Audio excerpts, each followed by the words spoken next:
the artist and activist Alok Menon. As a queer and trans person, they receive so many hateful comments, and it has been incredibly inspiring to see them talk about how they respond to those comments, which is by showing them love, to realize that these hateful comments actually come from a place of insecurity and fear, but then to look more at the people behind those comments, to see the humanity in them.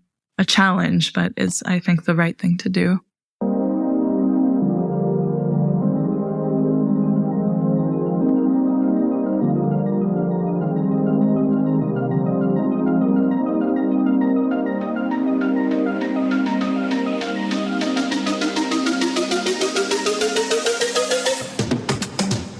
Hello, everyone.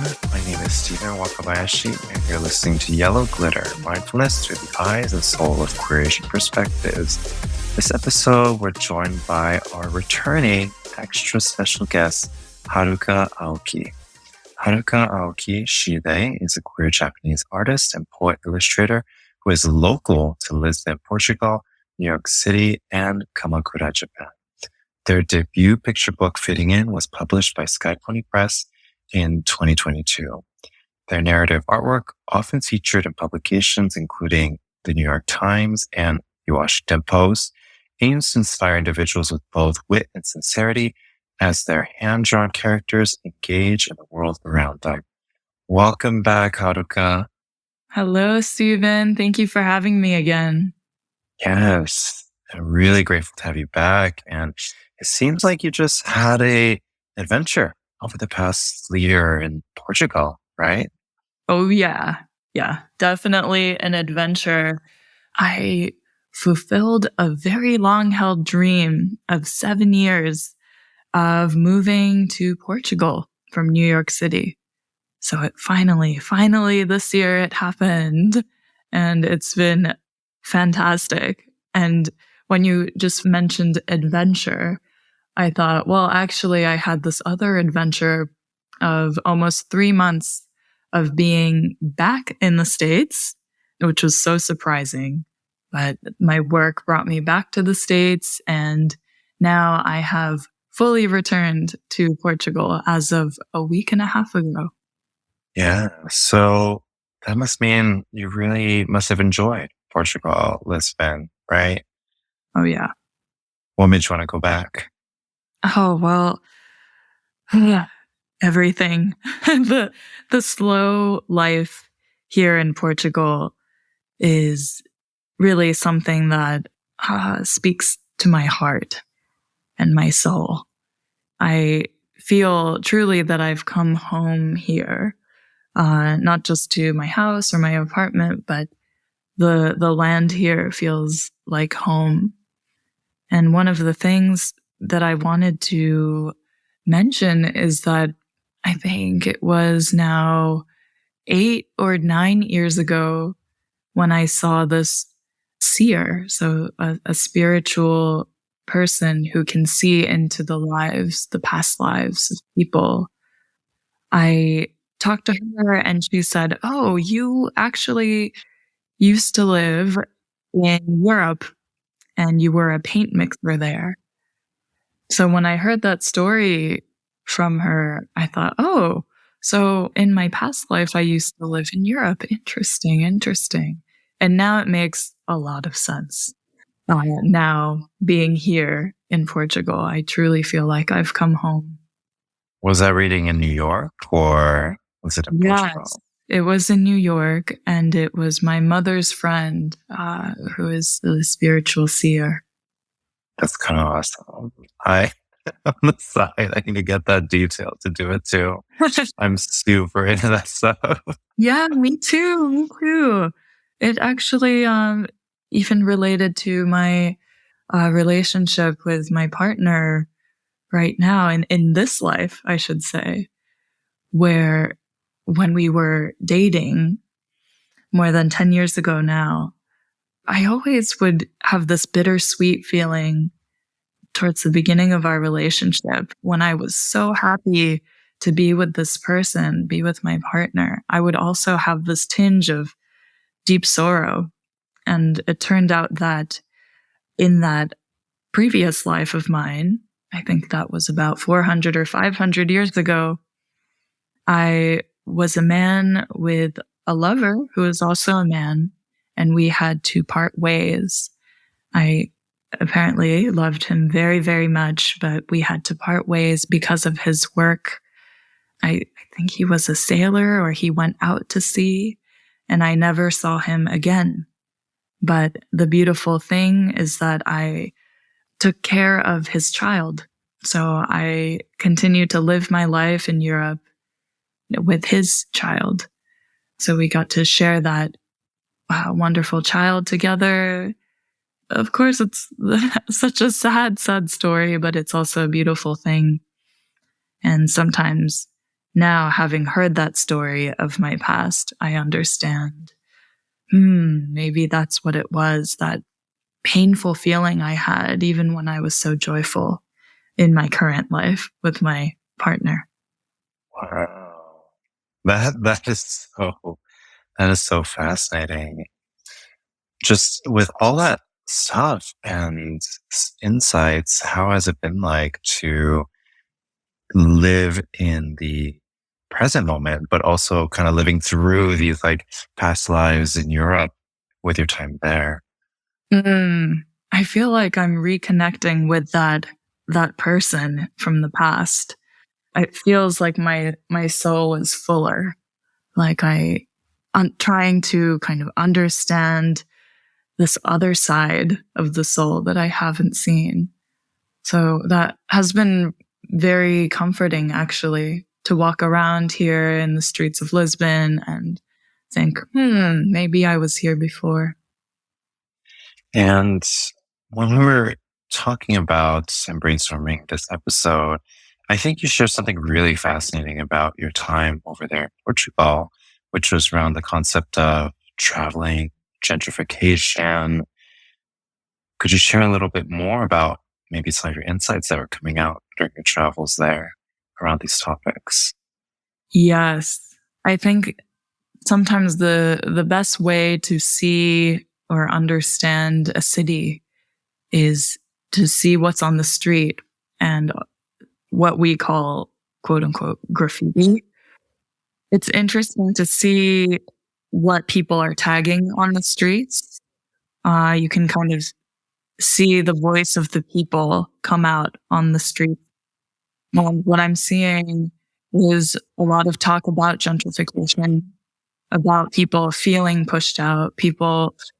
I see tags on hotels saying, hey, how many people can live here instead of people just visiting and coming in as guests. And so I definitely hear that cry for help, that frustration. And initially I felt, seeing that, I was like, ooh, I know how this feels. I've been on that side too. So I'm trying to respect the culture and the people here while also making sure that I create my own space to nurture my art and to feel inspired. And I think it isn't just one or the other, that it is possible, especially as a creative person and an artist, to hold both feelings and realities at once. Yeah. And I think that's so valuable, respecting cultures, especially as we travel. I think oftentimes, especially for folks in the West and first world countries, we have a ton of privilege, right? The privilege to travel, the privilege to work abroad, given the resources that we were born into. And oftentimes we forget that there are many people born into certain limitations of resources, whether it's connections, money, capability. I think it's something that we always take for granted. A follow-up question for you. You mentioned respecting the culture and the community. What does that look like for you? It's really for me to getting to know the local community. Who is the butcher in our neighborhood? What are the arts organizations that are close by? And also, I think it's not just about contributing financially, right, to the people around me, but creating relationships, lasting relationships. Yeah. And I think for me, being a Japanese American in Portugal, I want to be able to speak the language, to be able to communicate through their language. And I will be starting my Portuguese lessons in a week. So I'm a little bit nervous about that, but that's also my way of reaching out and being able to express myself in a way that can make me feel closer to the people and the culture here. Yeah. I think especially the concept of language is so fascinating because language is culture in itself, and why there are so many of them around this in the world still to this day. I think of this beautiful honoring of different cultures, livelihoods, even dialects. Follow-up question, last part for just the Portugal trip for you is, especially as a queer Asian individual beyond just Japanese American, I'm just curious if anything came up for you around identity, culture, intersectionality during your travels. Well, there is definitely a big queer community here. Just right outside of our house, there was a wonderful little queer festival that happened when I was back here in April. And that made me so happy. That made me, even if I don't know how to say these things in Portuguese, it's an amazing thing to be able to walk to your local plaza and there is a drag queen performing. That's a language that I understand. And that's a community that I love and I want to interact with. So that immediately made me feel at home and at ease. And as for the Asian part of the queer Asian identity, yeah, I have not talked to another Japanese person here. There are different, like other Asian cultures, I think that have found their homes here. Yeah, I think sometimes walking around as an Asian person here, I still do get those looks of like, who is this person that does not look white? And that is in a way refreshing. I think it comes from a place of curiosity. And it is in a way refreshing because I didn't get that so much in New York City. Yeah, definitely huge contrast with New York City and insane hustle and bustle, right? Oh, yeah. To the space that you're in. Yeah. I want to pivot us a little bit to, I think this is really what I was quite fascinated by with our follow-up, which was your book that you had just launched, and especially looking at our political landscape. I think what we're seeing are a lot of book bannings here in the United States, especially around queerness, self-identity, self-expression, and the political landscape in the West has been so divided more than ever. And especially with your book that celebrates self-identity, expression, being your own shape in a world where there's so many individual shapes that want to look like one another. I'm just curious, what has your book tour been like? Well, I should say that most of my book tour was in New York City. So I think that is important to note because I am not going to the middle of the US. And I am in a way protected that way. Both me and my work, our identities are protected because I'm focusing more talking to communities in New York City. However, it has been really wonderful to reach communities that I actually wasn't thinking about for this book, for fitting in. It is a picture book. And I thought I would be doing mostly readings to children. But thanks to my friend Ho-Jae Kim, who invited me for these readings, he's an artist and a painter. He invited me to do an event at a tea room. So it was a tea tasting, a Japanese tea tasting combined with reading of my children's book in front of an audience of adults. And I think that was just so fascinating to think of the story. It's a story about a little square born into a world of circles. And it is a pronoun inclusive book. To think that this book, which I initially had written and illustrated for children, that it could then be read to adults, I think that is a magical thing. The message is not just geared for younger people. It is truly for everyone. And I think actually all kinds of art is for all kinds of people. And that was such a refreshing reminder for me. Yeah. Have you run into any of the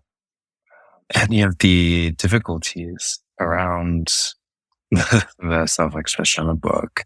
No, we haven't run into any problems in person, but it was more this one time we had a difficult time when we posted a video of a drag queen, one of my co-author illustrator's friends, who was performing as a drag queen, was doing a reading of our book.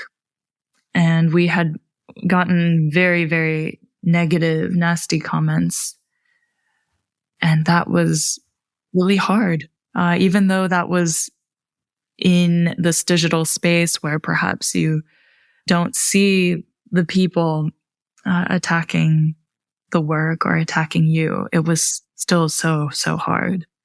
Yeah. That was on social media? Yes, that was on social media. Mm-hmm. Yep. Why do you think people struggle so much with what's happening?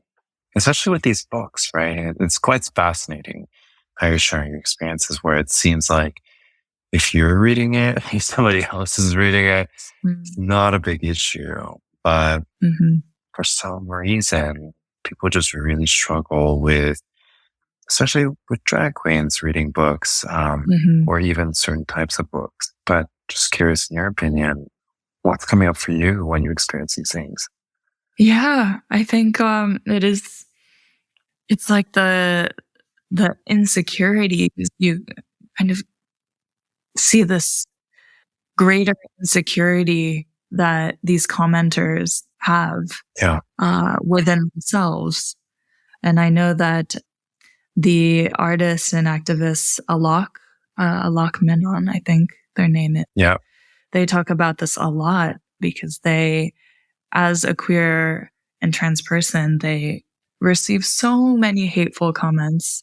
And it has been incredibly inspiring to see them talk about how they respond to those comments, which is by showing them love, to realize that these hateful comments actually come from a place of insecurity and fear.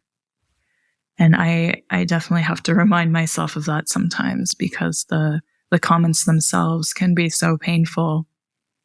But then to look more at the people behind those comments, to see the humanity in them, I think is a challenge, but is, I think, the right thing to do. Yeah, totally agree. I was just having a conversation this past weekend with some folks around that concept, right? Where you're holding humanity in one hand and this awareness and the realization that, yes, what we're seeing is this self-expression of an individual that is all about all the dark stuff that they have yet to work through, right? Ego, Yeah. self-perseverance, self-righteousness, difficulties. And when they express all these things, also on the other hand, right, holding the space for anger, holding the space for upset around what is happening, because what we're seeing also with legislation, with just everything that's happening in the political landscape is harming many communities, resulting in pain, resulting in death. And I think, at least for myself, it's been not one or the other, right? But it's one and the other, holding space for both anger and also awareness of humanity. And I'm just curious, yeah, does that resonate? Oh, definitely. Yeah. I think personally, there is, with my identity, I think a safety where I am not dressed as a drag queen and I do not, quote unquote, look a certain way that can seem menacing or threatening to some people. Yeah. So I think there's a huge privilege there where I can kind of lean back into those safe binaries. And Yeah. from there, I think it's almost like using that identity for good.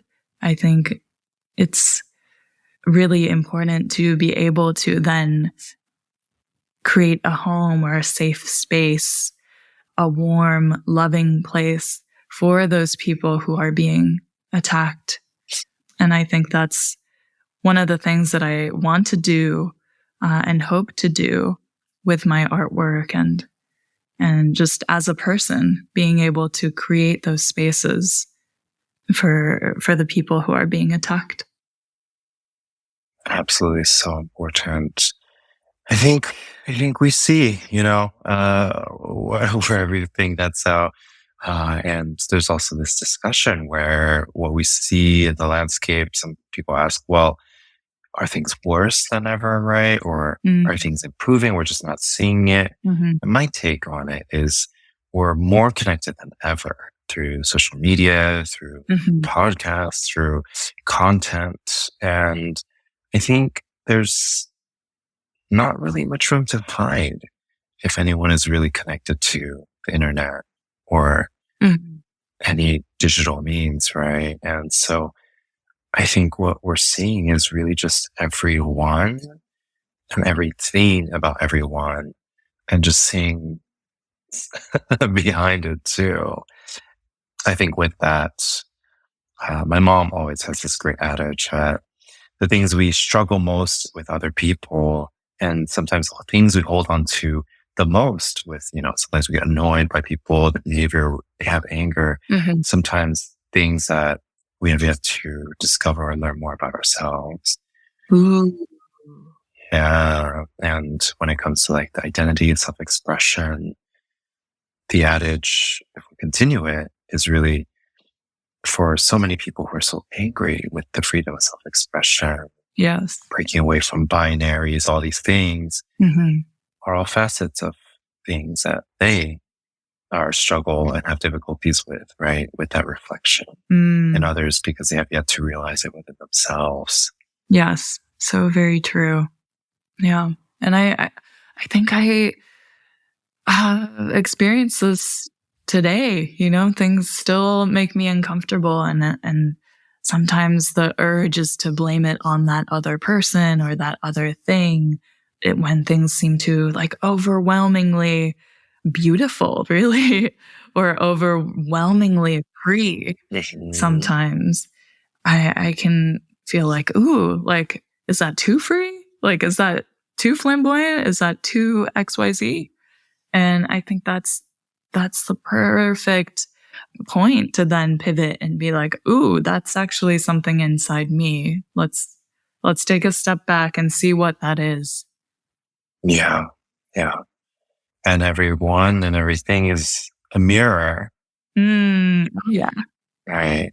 Yeah.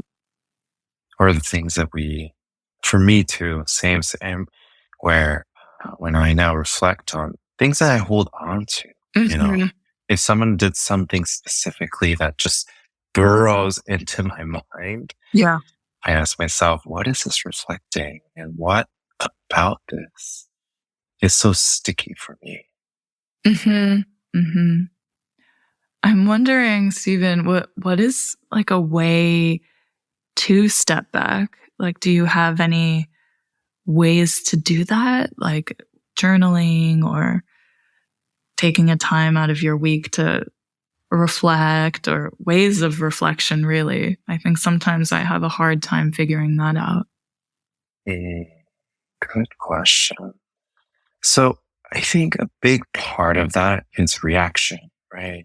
When we see something happening and we have this visceral reaction to it, yes. I think the practice of, let's say, like mindfulness, meditation, all this stuff is to create a gap between our reaction and what actually comes forth, right? So there's that internal reaction that we have and the physical outward expression of that reaction. And so a big part of my practice, personal practice, has been sitting in that meditation, having awareness. And for many folks, they attribute a lot of the times meditation, mindfulness to that gap that exists now between I see it, I process it, having a pause, and then deciding what to do in that breath, that beat in between. And I think that's really the difficulty, right? With so much of Western hustle mentality, or even just the way that we react to things on even social media, right? We don't have that pause, and as we intake inputs and we have that visceral reaction, we almost feel this need to pour it out directly as we see, as we feel it. Yeah. And the reality is how we process what we understand, how we digest things, and the visceral reaction is also largely independent, right? For us, based on our lived and learned experiences. And so I think, while it is valid to feel how we're feeling, I think the work for all of us to do is really this external expression and recognizing how it might impact other people and perpetuate harm. Yes. Yes. Yeah.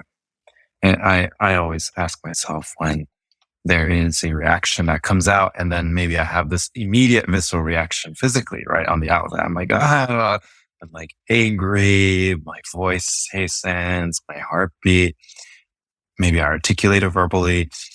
And sometimes I have to just step back, take a pause, and ask myself, like, what's so sticky about this right now? Like, that phrase has been what's been able to get me out of my own head, and just ask myself, like, what am I really getting stuck on right now versus how am I just feeling? And then using, right, the next 5-10 minutes justifying it. So true. Oh God. Yeah. Yeah. Right. Yeah. And like a good analogy is, where I say, hey, your hair is purple right now. And you're aware that your hair is not purple, right? And you're like, oh, it's not purple. It's fine. Whatever. Right. The comment just washes off. It's like water off a duck's back, right? It just rolls off. But why is it that when someone says something else in particular, right, that could also be very not true about us, why does that stick so hard, right? And that's just like a simple exercise where there are certain things that are just said and certain things stick more than others. And behind that is usually a lesson or insight where we can learn more about ourselves. Yes. Yes. That is very true. I think when the lesson is being learned inside me. Sometimes it can be like a very strict voice, like, oh, why couldn't you do that better? Or why did you act this way again? But when that pressuring kind of strict voice calms down, or I can kind of tell them to stay back a little bit, this other voice that's so loving, this unconditional love voice comes in, and usually they're able to see that the me now that had been acting out or was stressed out, they're able to see that Haruka as this really cute thing, like this really adorable, like, oh, you got mad. Oh, you cute little creature. Or, oh, you're stressed. I'm so sorry you feel that way, but you know what? We're going to work on this together, or we can just hang out right now. And that unconditional love voice is so wonderful when they're able to come out. Oh, I like that. Question for you. Coming from New York City, one of the most like hustle bustle, right? Hustle mentality. Yep. Going to Portugal, which from your point does feel a bit slower. I'm just curious if even like your self-talk has shifted, or the way that you even process some of these thoughts. Yes, definitely. I feel it coming in slowly, but there's this more of like a main character mindset, if that makes sense, is starting to blossom. And I think that main character mindset, it depends how you see it, but how I see it is it's full of romance. And by romance, I mean so much dreaminess and self-love. So when I'm going out for the day, maybe to work on something, I'm not automatically going to a place where I can work most efficiently. It's more like, how do I feel today? What kind of character do I want to be in my own story? And so I dress that way. Maybe I even eat what that character would eat for breakfast. And then go to a beautiful library, or maybe it's a bench in a certain plaza. But to really realize that I can live out that dream, not in the future in some mystical place where everything is perfect, but actually I can do that today. So that has been kind of softening my edges. I think before I would think, okay, like I take the 2 train to get here, and then, I have 30 minutes to do this. Everything was quite planned. But now I'm interested in more creating the fantasy that I want to live in, and that I can live in, even if it's in a small way, like eating a toast with brie and honey, like why not? Is that the breakfast your main character eats? Sometimes, yes. Put some crushed, I don't know, almonds or something on top as well. It can be such a small thing, if it's the choice of teacup or the choice of mug, the music that you listen to on your walk to the library or wherever you're choosing to work that day. All those little things, I think, add to self-love and being okay in the world. Oh, I love that. And have you noticed, while being abroad in a place that slows down a little bit more, that it's impacted your work in any way? Yes. Yes. Actually, you've caught me in a perfect place, Stephen, because I am not pitching any projects that have a shorter timeline right now. and thinking more about, where can my career go next? What road do I want to take? And I'm also working on my next picture book.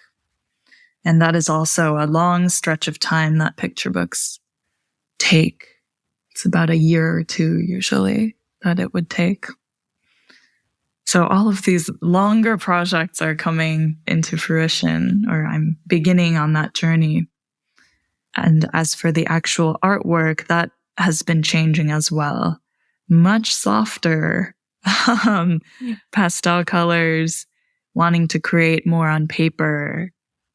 Yeah, it has been really wonderful to see them grow, really, to see the work grow. Oh, that's beautiful. For your next project, your next upcoming picture book, is there anything that you can share with us? Yes, well, this picture book idea I have been sitting on, or that's not the right word, actually. It's more like this idea had been a small fish in my brain and it had been swimming around for a year. And I am so happy that it is starting to come out onto the pages. I had this aha moment actually in Portugal. I had this layover, this 22-hour layover in the islands of Azores, which is west of Portugal. And really, I only got that flight with the layover because it was cheaper to go to New York that way instead of having a direct flight. Mm-hmm. But again, with creating, like realizing the dream little by little, I thought, you know what? Today feels like a great day to go to the botanical gardens there. So I went over and I went in the morning, right when the gardens opened. And it was just gorgeous. So, so beautiful.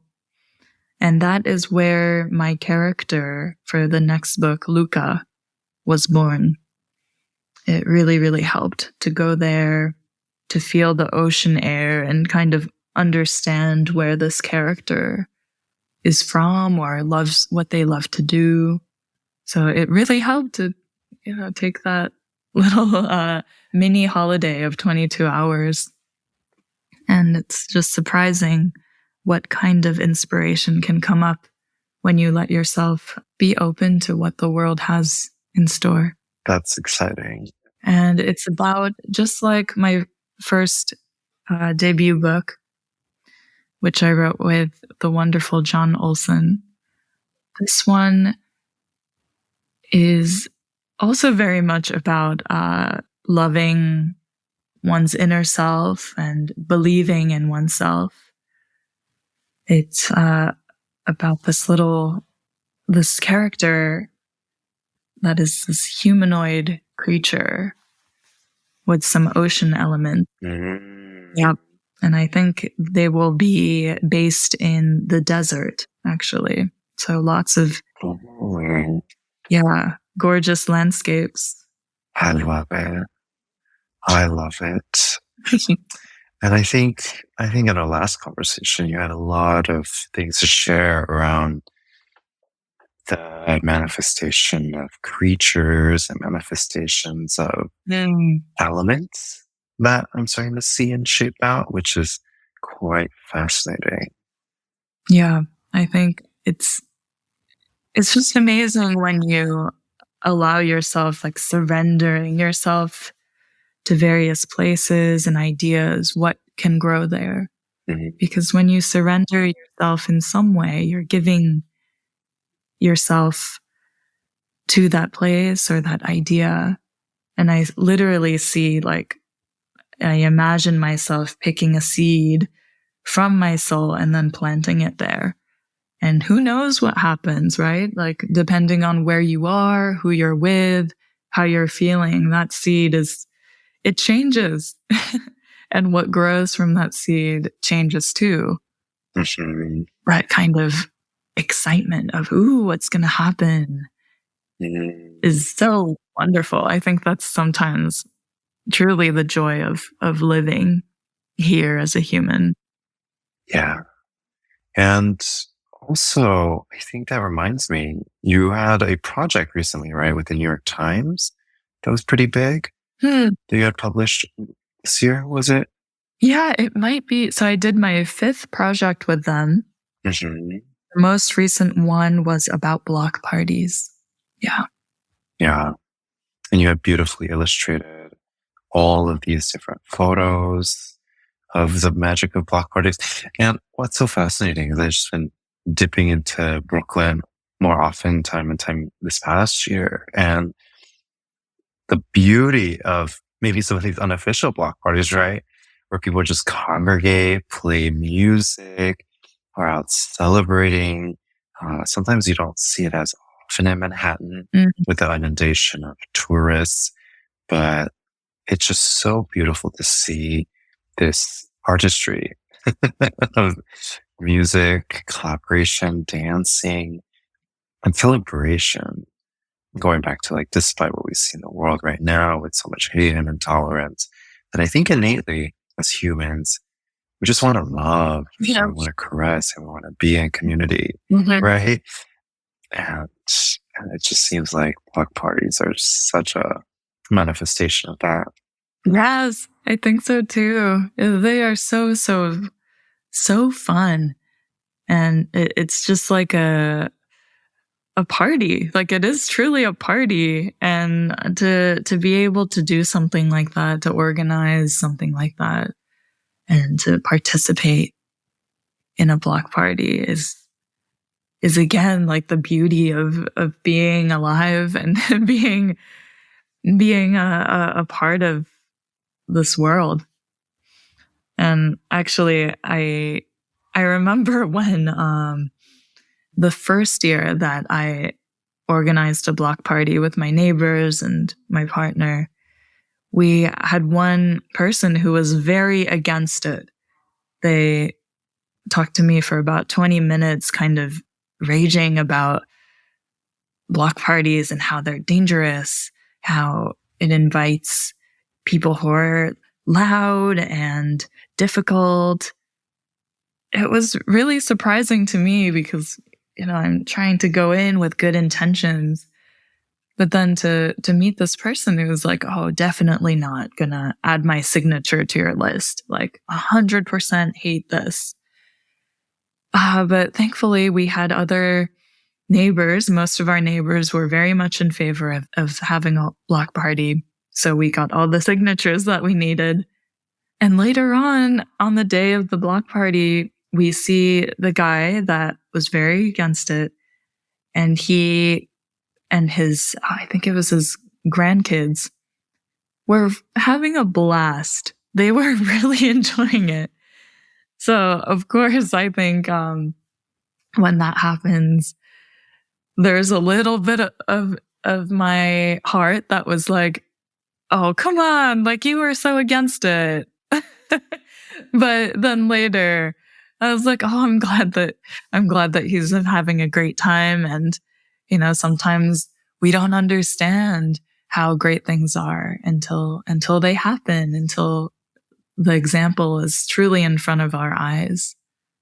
So I'm really happy that we were all able to enjoy it.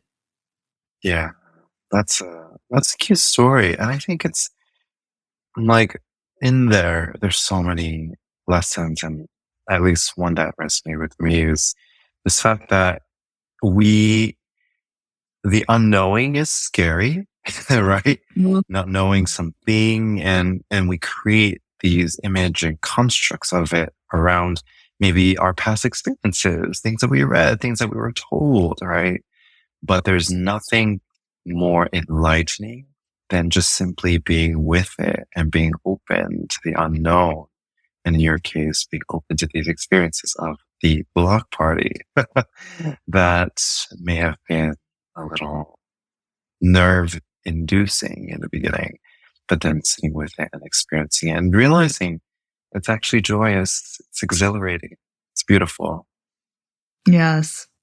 And truly, I think our lives as humans is still too short. So we need to really enjoy ourselves here while we have it, and while we have the lack of our friends, sometimes the drama, right, that happens within our communities, but that is also life, and we get to be challenged sometimes with those difficulties. And how wonderful it is to then come out of that and see what kind of new learnings we are faced with, and what more about the world and humans we can learn about because of those difficulties. Yeah, I love that reframe. And a reminder that life is so short, right? Does this argument, does this fight, does this disagreement really matter in the big scope of life, right? Where, even tomorrow is not guaranteed, but regardless of that, in 40, 60 years, are we going to be around, right? And cherishing every little moment that we have, I think, is so valuable. And over the years, I've had friends pass due to different circumstances, and I have this adage that I've built with myself that's been to honor people that have passed by living out their truth for them on their behalf, right? Yes. And just really honoring them as individuals and doing maybe the things that they could have been doing that they're not around to. And so at least that's been able to get me out of my own head. Sometimes I'm like, okay, I'll go to that, even though past Stephen may have not. But yeah, that's that mortality and the aspect that things are never guaranteed is also such a huge Buddhist way of life too, right? That things are ever changing, even when we don't see it. I think one Buddhist proverb, it's a little grim, but it's real, is we start dying the day that we are born. Mm-hmm.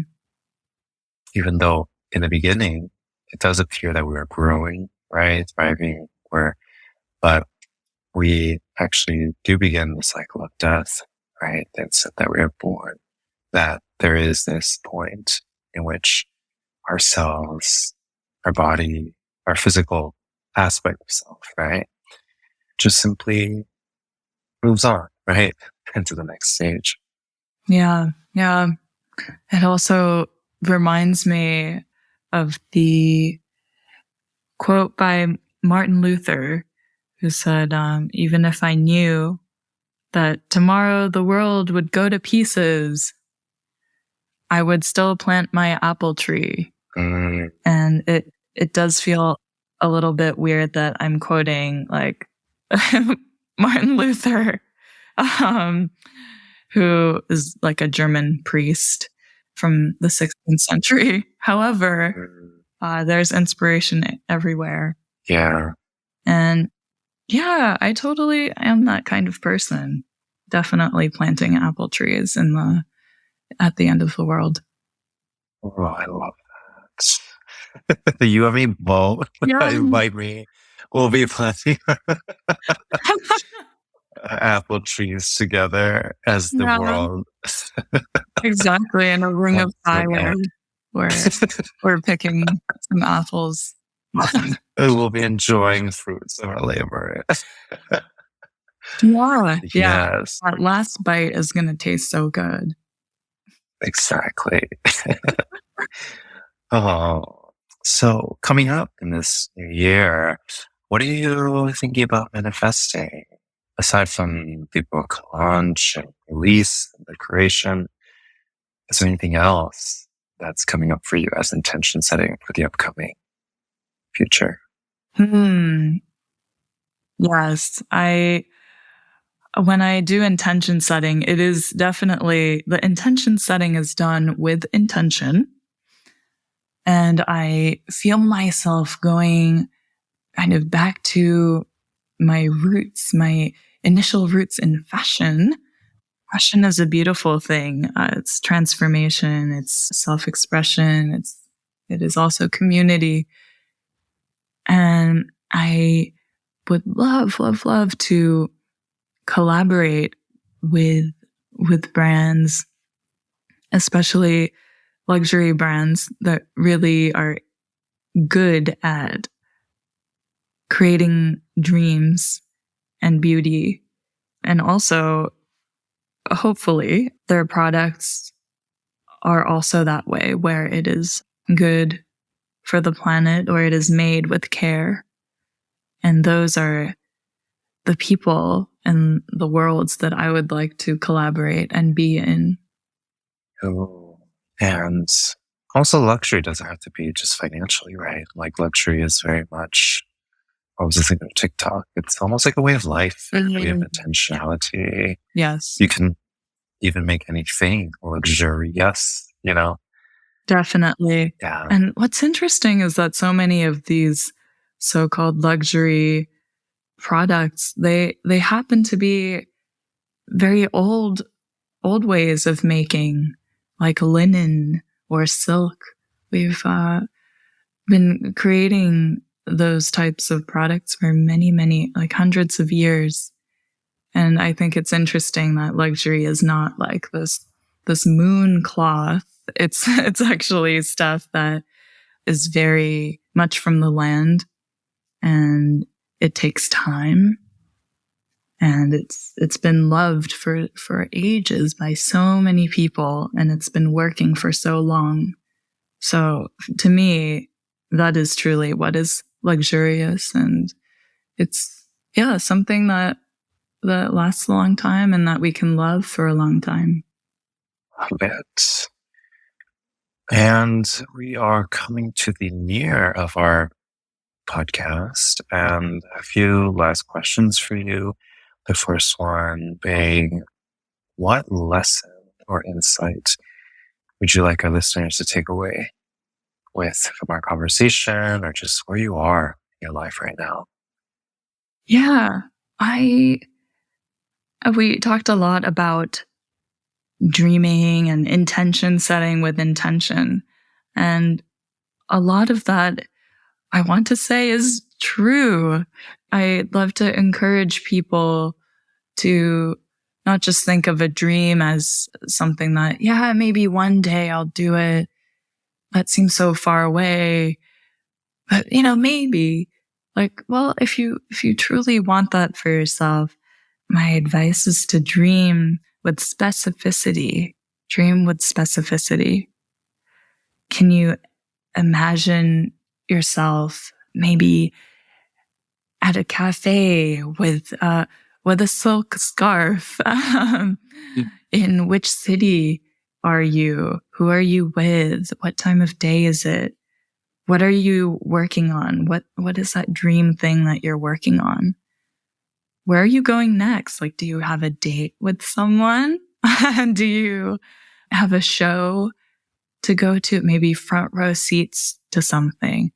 To really dream with specificity so that you can actually imagine yourself doing those things.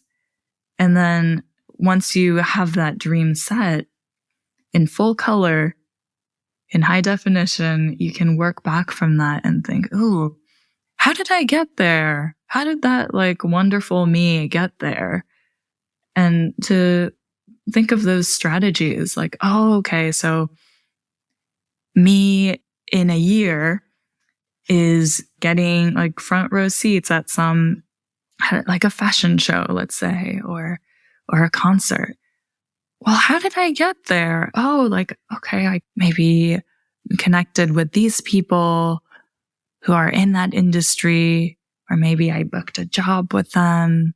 So it starts to really be clear in terms of how you did get to that dream of yours. Those stepping stones get much clearer once you really illustrate that rich dream and work back to now. I love it. And I also love how that speaks to your artistry too. I think illustrations, just all you do. I always notice there's just so much attention to detail. It's like, what scarf are they wearing? What is the material? How does it reflect? It's just not like gorgeous. Second question, what is bringing you joy lately?